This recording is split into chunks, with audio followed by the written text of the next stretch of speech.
आप देख रहे हैं लोकतंत्र। स्वागत है आप सभी का। मैं हूं प्रीति। बिहार में चौथे और पांचवें दौर के लिए अब सभी पार्टियों ने प्रचार तेज कर दिया है। कांग्रेस उपाध्यक्ष राहुल गांधी की आज 3 रैलियां हैं। वहीं महागठबंधन के नेता नीतीश कुमार और लालू प्रसाद यादव की भी कई जनसभाएं होंगी। बीजेपी के कई दिग्गज नेता और केंद्रीय मंत्री भी आज एनडीए उम्मीदवारों के लिए प्रचार कर रहे हैं। लोकतंत्र में बिहार के सियासी सूरत हाल के साथ बुनियादी मुद्दों की भी होगी बात। शुरुआत हेडलाइंस के साथ। वित्त मंत्री अरुण जेटली का दावा, बिहार की जनता को चाहिए केंद्र से तालमेल वाली सरकार। महागठबंधन को बताया हताशा का शिकार।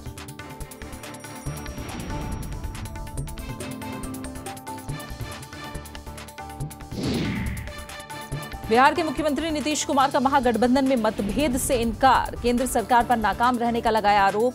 जीत की भरी हुंकार।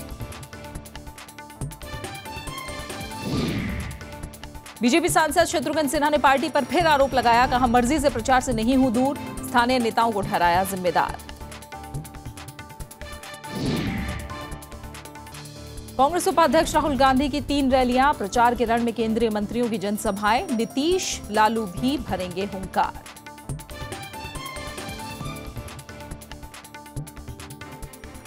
वित्त मंत्री अरुण जेटली ने दावा किया है कि बिहार में एनडीए की सरकार बनेगी। पटना में एक प्रेस कॉन्फ्रेंस करके अरुण जेटली ने महागठबंधन को हताशा और अविश्वास का गठबंधन बताया।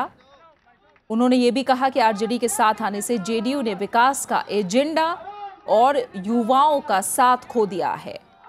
प्रेस कॉन्फ्रेंस में शत्रुघ्न सिन्हा की नाराजगी पर पूछे गए सवाल का उन्होंने कोई जवाब नहीं दिया।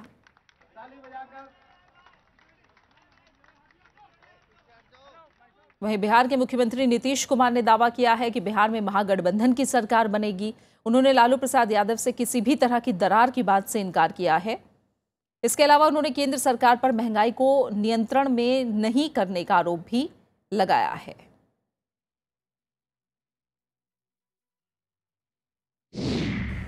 ये हम लोगों का और लालू जी का जो अलाइनमेंट है, इसको लेकर लोग इसी तरह के कयास लगाते रहते हैं। ये जो कुछ भी है, हम लोगों का बैकग्राउंड एक है, एक स्कूल ऑफ थॉट के, तो ऐसी कोई बात नहीं है। आप कांटों का ताज पहनने जा रहे हैं, ऐसी कोई बात नहीं। काफी अंडरस्टैंडिंग है आपस में। और आपने देखा कि जो महागठबंधन है, इसमें किसी बात को लेकर कोई विवाद सामने नहीं है। और इन्हीं बयानों को थोड़ा विस्तार से समझने की कोशिश करते हैं। शिशिर चौबे पटना में मौजूद हमारे संवाददाता, उनका रुख करेंगे।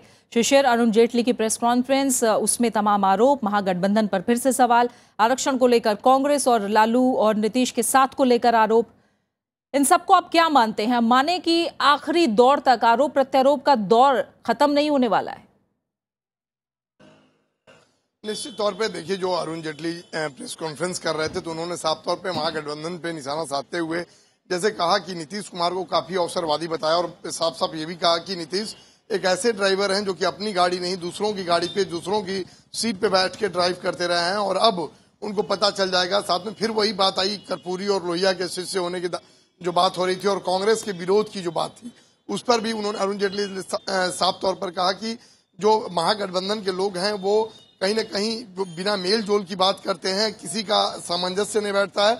और कांग्रेस पे भी उन्होंने साफ तौर पे तीखा हमला किया कि कांग्रेस आज अपने वर्चस्व, अगर वर्चस्व की लड़ाई कहें या फिर अपने अस्तित्व की लड़ाई कहें, तो अस्तित्व की लड़ाई लड़ रही है और उसको कुछ न कुछ कहीं लगता है कि ये दो जो बिखरे पड़े लोग हैं, जिनका जनाधार समाप्त हो चुका है, वो शायद अब बचा लें। तो कुल मिलाकर अरुण जेटली ने साफ तौर पे, चूंकि तीसरे चरण का मतदान कल समाप्त हुआ है और अब दावा करने का जो क्रम है वो आगे बढ़ते जा रहा है। और अरुण जेटली ने साफ तौर पे इस प्रेस कॉन्फ्रेंस में ये भी कहा कि बीजेपी, चूंकि बिहार में बदलाव चाहिए, बिहार में जो केंद्र में सरकार है वो राज्य में चाहिए, इसलिए जो लोग हैं वो बीजेपी की तरफ झुक रहे हैं। और जो तीसरे चरण का मतदान है वो इस बात की इंडिकेशन करता है कि बिहार में बीजेपी की गवर्नमेंट बनेगी और अच्छे बहुमत से बनेगी। तो कुल मिलाकर अरुण जेटली ने ये जताने की कोशिश की कि महागठबंधन से एनडीए का कोई मुकाबला नहीं है। जी हाँ, शिशिर, आपने हम तक जानकारी पहुंचाई। फिलहाल आपका बहुत बहुत शुक्रिया। तो आखिरी दौर तक आरोप प्रत्यारोप है। चौथे दौर का चुनाव कल, उसका प्रचार खत्म होना, 1 नवंबर को तमाम सीटों पर वोटिंग होनी है और हर दल ये चाह रहा है कि ज्यादा से ज्यादा गोलबंदी वो अपने पक्ष में करे और इसे लेकर आरोप प्रत्यारोप का दौर भी जारी है। आगे बढ़ते हैं। बिहार चुनाव में तीसरे दौर के मतदान के बाद सभी पार्टियों ने बाकी बचे 2 चरणों के लिए प्रचार में पूरी ताकत झोंक दी है और इस कड़ी में आज बीजेपी के कई वरिष्ठ नेता और केंद्रीय मंत्री चौथे दौर के लिए चुनाव प्रचार करेंगे। चौथे दौर के लिए कल प्रचार का आखिरी दिन है। विधानसभा चुनाव के इस चरण में 1 नवंबर को 55 सीटों पर वोट डाले जाएंगे। कांग्रेस उपाध्यक्ष राहुल गांधी आज मधुबनी, किशनगंज और कटिहार में 3 रैलियों को संबोधित करेंगे। मधुबनी, किशनगंज और कटिहार में विधानसभा चुनाव के 5वें चरण में 5 नवंबर को मतदान होगा। आपको बता दें कि बिहार चुनाव के 5वें और आखिरी दौर में 57 विधानसभा सीटों पर वोट डाले जाएंगे।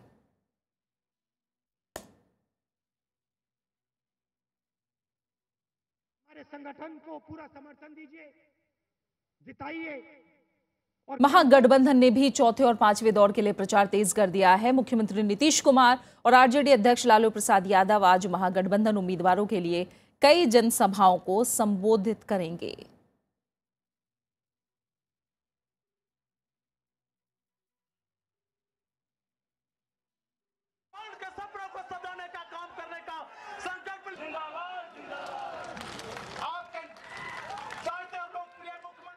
और जेडीयू अध्यक्ष शरद यादव ने प्रधानमंत्री नरेंद्र मोदी पर वादा पूरा नहीं करने का आरोप लगाया है। किशनगंज में एक जनसभा को संबोधित करते हुए उन्होंने कहा कि केंद्र सरकार ने लोकसभा चुनाव के दौरान जो वादे किए थे वो अब तक पूरे नहीं हुए। युवाओं को रोजगार नहीं मिल रहा है, देश में काला धन अब तक वापस नहीं आया। उन्होंने कहा कि प्रधानमंत्री अपने प्रचार में लोगों का ध्यान मुद्दों से भटका रहे हैं। बीजेपी नेता सुशील मोदी ने महागठबंधन पर आरोप लगाया है। उन्होंने कहा कि महागठबंधन के नेता पिछड़ों के आरक्षण में सेंध लगाकर उसका कुछ हिस्सा अल्पसंख्यकों को देना चाहते हैं। सुशील मोदी ने बिहार के मुख्यमंत्री नीतीश कुमार का नाम लेते हुए कहा कि उन्होंने दलित मुस्लिम समुदाय को अनुसूचित जाति में शामिल करने की पैरवी की है और धर्म के आधार पर अल्पसंख्यकों को आरक्षण देने की मांग की है। बीजेपी सांसद शत्रुघ्न सिन्हा ने एक बार फिर खुद को दरकिनार किए जाने का आरोप लगाया है। कल वोट डालने आए शत्रुघ्न सिन्हा ने कहा कि स्थानीय नेताओं के षड्यंत्र का शिकार उन्हें होना पड़ा है। हालांकि उन्होंने किसी भी नेता का नाम नहीं लिया। शत्रुघ्न सिन्हा ने यह भी कहा कि बॉलीवुड के बाकी स्टार पार्टी के प्रचार के लिए आ रहे हैं, लेकिन उन्हें प्रचार में शामिल नहीं किया गया। ऐसा पहली बार नहीं है जब शत्रुघ्न सिन्हा अपनी नाराजगी जाहिर कर रहे हैं। इससे पहले भी वो स्थानीय नेताओं के खिलाफ बयान दे चुके हैं। बिहार में पटना का सांसद, उसको नहीं बुलाऊंगा, एक बार नहीं सैकड़ों बार। तो फिर अगर आप मुझसे नहीं चल रहे हो तो मुझसे अकेले 1 वे ट्रैफिक मोहब्बत कैसे एक्सपेक्ट कर रहे हो? फिर तो पिनप्रिक होगा ही होगा। एआईएमआईएम के अध्यक्ष असदुद्दीन ओवैसी को जमानत मिल गई है। ओवैसी को आचार संहिता के उल्लंघन के मामले में पूर्णिया में गिरफ्तार किया गया था। ओवैसी पर एक धार्मिक कार्यक्रम में चुनावी भाषण देने का आरोप है। हालांकि ओवैसी का कहना है कि वो वहां चुनाव प्रचार करने नहीं गए थे।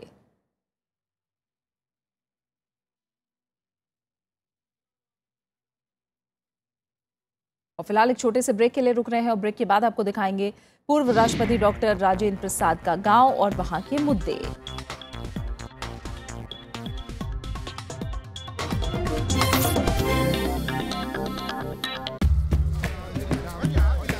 भारत और अफ्रीका दुनिया की सबसे पुरानी संस्कृतियां। मीलों हैं दूरियां, फिर भी कला और संगीत में हैं नजदीकियां। I like Shah Rukh Khan. I like Shah Rukh Khan. क्या करूँ हाय, कुछ कुछ होता है। भारत और अफ्रीका के बीच भौगोलिक दूरियों के बावजूद उनके बीच गहरे रिश्ते हैं। देखिए भारत और अफ्रीका के सांस्कृतिक रिश्तों का सफर, साझेपन के रंग, गुरुवार शाम 5 बजे सिर्फ राज्यसभा टीवी पर। बिहार में कल तीसरे दौर का मतदान हुआ और शांतिपूर्ण रहा। 6 जिलों में हुए मतदान में 53% से ज्यादा लोगों ने अपने मताधिकार का इस्तेमाल किया। पिछले 2 दौर के मुकाबले इस बार मतदान कुछ कम हुआ, लेकिन खास बात यह रही कि इस बार भी पुरुषों के मुकाबले महिलाओं ने ज्यादा वोट डाले हैं।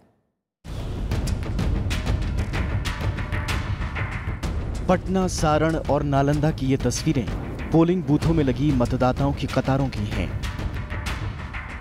मतदाताओं में कुछ इसी तरह का उत्साह वैशाली, भोजपुर और बक्सर जिलों में भी दिखा।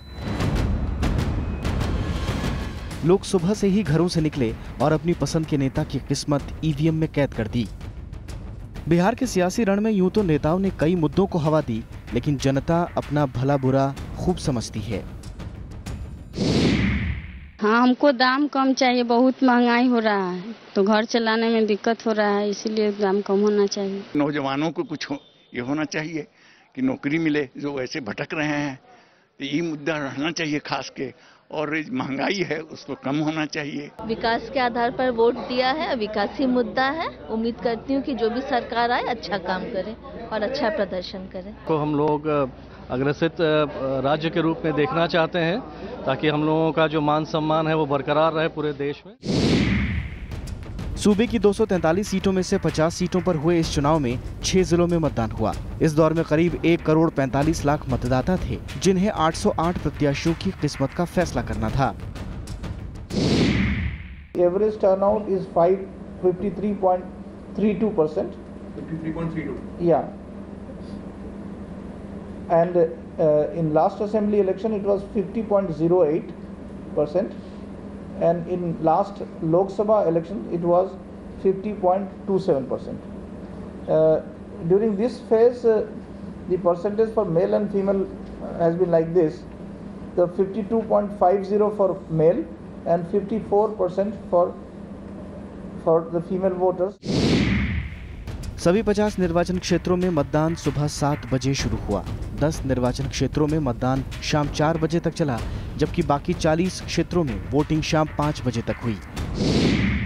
479 मॉडल पोलिंग स्टेशन बनाए गए और जो पूरे कुल 14,000 से ज़्यादा पोलिंग स्टेशंस थे, जिसमें 6,747 पोलिंग स्टेशंस को क्रिटिकल पोलिंग स्टेशंस के रूप में आइडेंटिफाई किया गया था और 1,909 ऐसे थे जो नक्सल प्रभावित क्षेत्र के रूप में उनको पोलिंग स्टेशन को चिन्हित किया गया था।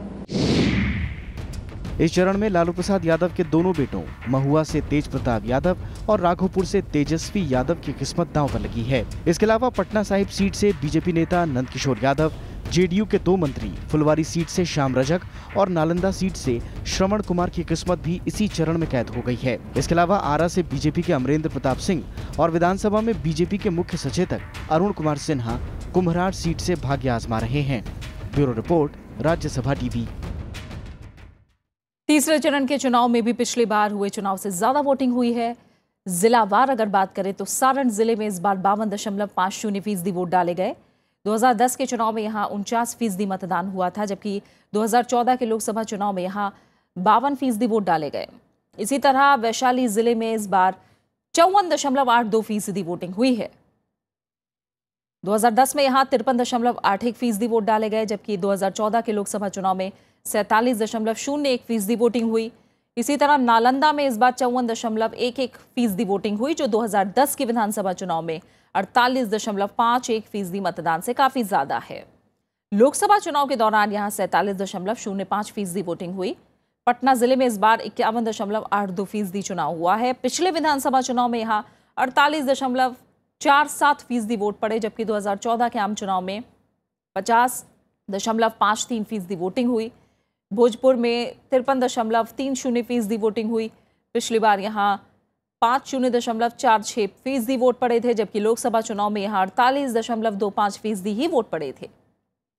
बक्सर जिले में इस बार सबसे ज्यादा 56.58% मतदान हुआ। पिछले विधानसभा चुनाव में यहां 52.69% मतदान हुआ था, जबकि लोकसभा चुनाव में बक्सर में 54% वोट पड़े थे।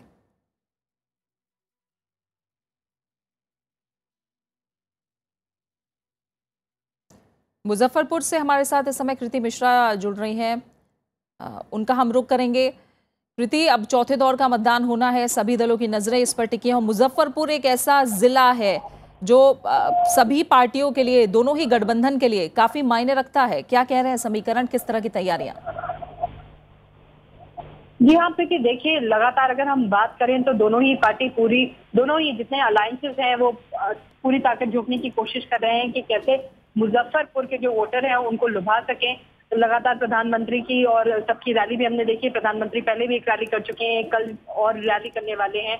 साथ ही जो महागठबंधन के नेता हैं वो लगातार वोटरों तक पहुंचने की कोशिश कर रहे हैं। तो अगर मुजफ्फरपुर की मैं बात करूं तो देखिए यहाँ लीची फार्मर्स हैं वो एक बहुत बड़ा उसका नाम है। मुजफ्फरपुर लीची न सिर्फ देश में विदेशों में भी बहुत मशहूर है। तो कहीं ना कहीं उस मुद्दे को भी भुनाने की दोनों ही राइवल अलायंसेस कोशिश कर रहे हैं कि कैसे वो ज्यादा से ज्यादा वोटरों तक पहुंच सके।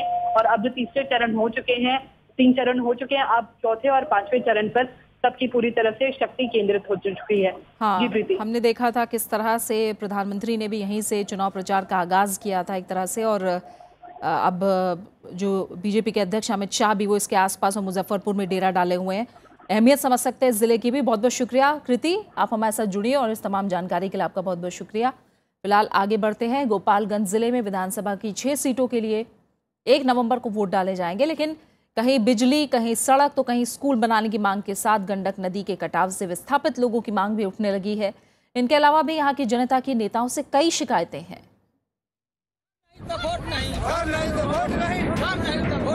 गोपालगंज विधानसभा क्षेत्र के ये लोग सरकार और प्रशासन की उपेक्षा से नाराज हैं।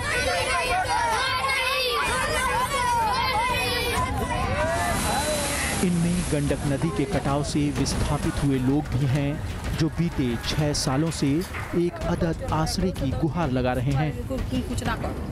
इनकी शिकायत है कि किसी ने इनकी सुध नहीं ली।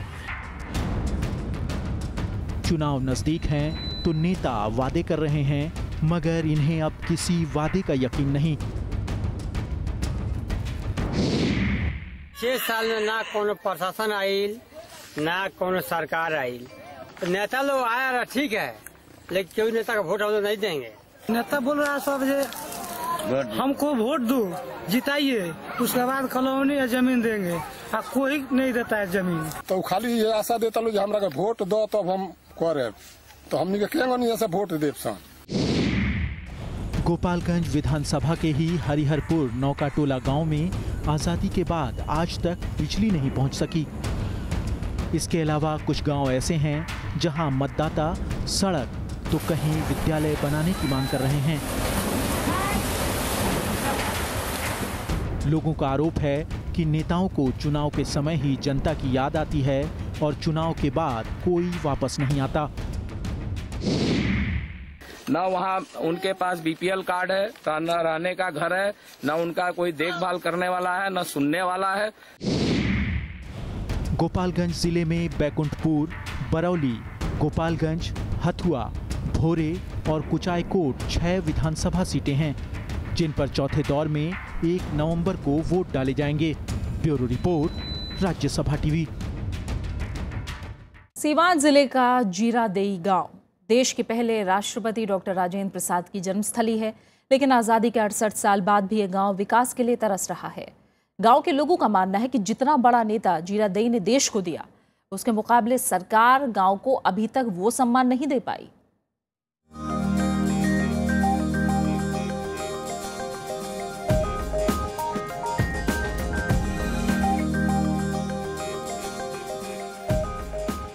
ये है देश के प्रथम राष्ट्रपति डॉक्टर राजेंद्र प्रसाद का पुश्तैनी घर।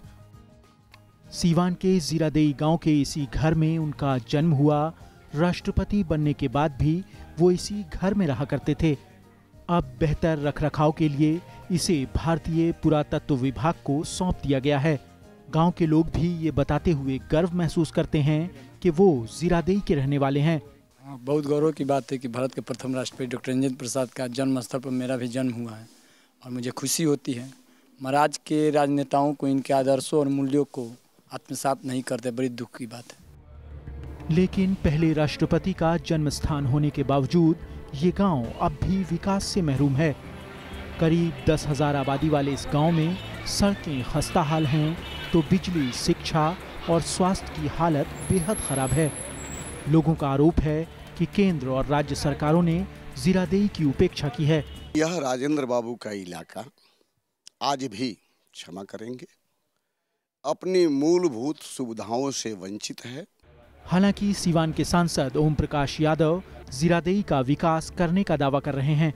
उन्होंने प्रधानमंत्री आदर्श ग्राम योजना के तहत जीरादेई को गोद लिया है। अपने सांसद विकास मद से हमने 115 सोलर देने का काम किए हैं। कोशिश कर रहे हैं कि उस गांव को विकास किया जाए और वहां 100% तो नहीं कहेंगे, लेकिन 90-95% हमने शौचालय बनाने का काम किया है।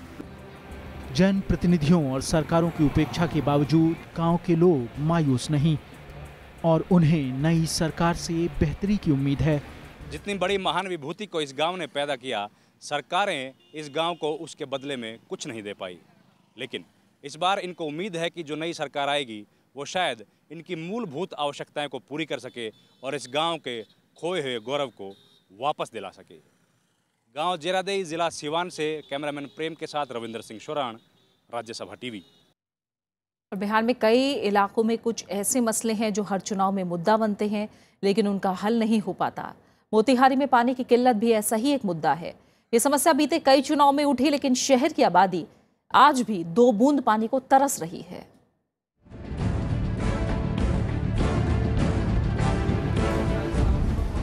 करीब 2 लाख की आबादी वाले मोतिहारी में पानी की किल्लत विकराल हो गई है। कहने को शहर में बड़ी बड़ी इमारतें हैं, लेकिन उनमें रहने वाले लोग 2 बूंद पानी को तरस रहे हैं। पानी का मुद्दा पिछले चुनावों में भी उठा। लोगों ने नेताओं का घेराव भी किया, लेकिन पानी के नाम पर मात्र टंकी बना दी गई। यहाँ पे शहरी आपूर्ति पूरी तरह से चौपट है। अरबों खरबों का पैसा आता है और कहाँ जाता है उसका कोई नामो निशान नहीं। 2 साल से बन के पड़ा हुआ है, ठीक है। अच्छा। अभी तक इसमें कोई माने आगे काम नहीं बढ़ा है और जस का तस पड़ा हुआ है, ठीक है। नल का पाइप लगा, लेकिन अभी तक कोई इसका चालू होने का कोई संभावना। शहर को पानी मुहैया कराने की ये विवादित योजना काफी पुरानी है। 2009-10 में ये तय किया गया कि शहर को 4 जोन में बांटकर पानी की टंकी, पाइपलाइनों और स्टैंड पोस्ट का निर्माण कर घर घर पानी पहुंचाया जाएगा। योजना को मार्च 2012 में पूरा होना था, लेकिन आज महज टंकी ही बन पाई है, वो भी आधा अधूरी। ताजुब ये है कि साल भर पहले विभागीय मंत्री ने इसका उद्घाटन भी कर दिया। हालांकि अधिकारी देरी के लिए कई तर्क दे रहे हैं। टोटल करीब 9.5 करोड़ के आसपास की योजना है चारों जोन का, एक साथ कलेक्टिव मिलाकर। और ये चारों जोन में काम कंप्लीट हो जाने से आपको पूरे अगरबा मोहल्ला, कृष्णपुरी को लेकर के फिर बेली सराय, इसके बाद MS कॉलेज से बलुआ चौक, चंदवारी और इसके बाद बरियारपुर में हवाई अड्डा तक है। ये सारे वार्ड्स में जलापूर्ति कर पाएंगे। वहीं राजनीतिक पार्टियां इस समस्या के लिए एक दूसरे पर आरोप लगा रही हैं। पिछली 3 बार से बीजेपी विधायक प्रमोद कुमार सरकार और प्रशासन पर जिम्मेदारी थोपते हैं। वहीं महागठबंधन के प्रत्याशी विनोद कुमार की माने तो स्थानीय नगर परिषद और विधायक ने पैसों की बंदरबांट कर डाली। 16 करोड़ का प्लान बना था, 10 करोड़ रुपया भी नगर विकास विभाग के माध्यम से दिया गया और टावर टंकी और अंडरग्राउंड जलापूर्ति योजना का काम भी प्रारंभ हुआ, लेकिन विभागीय अक्रमणता, विभागीय लापरवाही के कारण हम लोग तो लगातार इस पर सीरियल आवाज उठाते रहे। कई जगह पानी है ही नहीं और जो कई ऐसा मोहल्ले हम देखे हैं कि सप्लाई पानी का पाइप फूटा हुआ है और नाली का पानी उसमें इन कर रहा है। लेकिन इतना बुरा हाल है, इसलिए नगर पालिका से लेकर के विधायक तक का सब भ्रष्ट के कंठ में डूब गया है। करीब 10 करोड़ की इस योजना में अब तक आवंटित पैसे कहां गए, इसका जवाब फिलहाल किसी के पास नहीं है। मौजूदा चुनाव में ये मुद्दा फिर से उठ चुका है, लेकिन बात आरोप प्रत्यारोप और वादों से आगे नहीं बढ़ पाई है। Bureau report, Rajya Sabha TV. इस रिपोर्ट के साथ ही फिलहाल लोकतंत्र में मेरे साथ इतना ही। इजाजत दीजिए, नमस्कार।